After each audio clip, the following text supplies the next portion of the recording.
I'm Ryan from ExtremeTerrain.com, and this is my review and installation of the RedRock 4x4 rock crawler rear bumper fitting all 1997 to 2006 Wranglers. Today we're going to talk through the installation of this bumper, which is a little bit more complicated than some other aftermarket bumper installations. The install instructions do tell you to drill through the rear crossmember to make this a more solid connection to your Jeep. You can skip that step if you don't plan on using this receiver for recoveries. However, because it is in the install instructions, I am going to give this a 2 out of 3 wrenches, and it will take about 2 hours to get it installed, but we'll talk more about the install in just a second.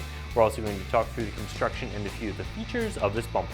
This bumper is going to be for those of you who like this look. This is a tubular bumper, but it's not going to be as old school looking as those more traditional dual tube bumpers. Is going to have a little bit more of that off-road look to it. So if you like this look, this is definitely going to be a nice option for you. However, a bumper of this style is not going to offer as much protection or as many off-road features as a plate steel bumper will. So if you need those additional features, if you have a higher budget, I would recommend taking a look at one of those plate steel bumpers. However, if that's not what you need for your build and you're looking to save a little bit of money, I think this is going to be a good option. This bumper is made from 2-inch round, 0.12-inch wall thickness stainless steel, and it's covered in a textured black powder coat finish. Now, the fact that this is a stainless steel bumper means it's not going to rust if you were to scratch the powder coat finish as a mild steel bumper would. However, stainless is still susceptible to some corrosion, so you will want to make sure that if you did get a scratch on it, that you get that touched up. This bumper also has an integrated 2-inch receiver in the center of it. Now, that receiver is going to be really nice for a recovery point if you do go off-road with this bumper and get yourself stuck. Now, as I said, it doesn't have some of the features of some other plate steel off-road bumpers. It doesn't also have D-ring mounts, for instance. This bumper doesn't have any reverse lights built into it. It doesn't have any jack points built into it. You can get this bumper with a spindle and a spare tire carrier, so that is one feature that you can get. However, that version is of course going to be more expensive. This bumper is going to install a little bit differently than some of the other rear bumpers on the market, so I am going to give this a 2 out of 3 wrenches, and it will probably take around 2 hours to get it bolted up.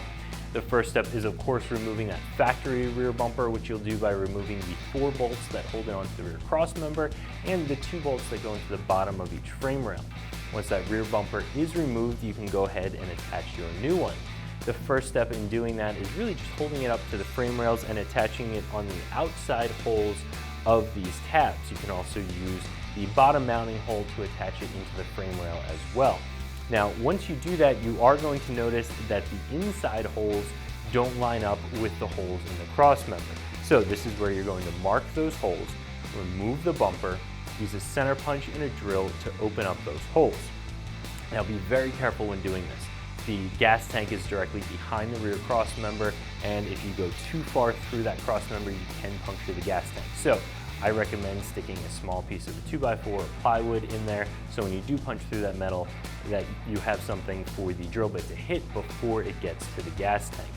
Now, if you're not going to be using this 2-inch receiver in the center here for recoveries, if this bumper is really more for the looks than anything else, you can get away without drilling those additional holes and using those additional mounting points. However, if you are going to be doing some recoveries, I definitely recommend drilling and making sure you get this bumper properly secured. So as far as tools go, you're really just going to need your traditional hand tools, a drill, and a good set of sharp drill bits. Because this bumper doesn't offer quite as much protection as a plate steel bumper and doesn't have quite as many features as some other off-road bumpers, this is going to be a little less expensive. For around $200, you can pick up this bumper.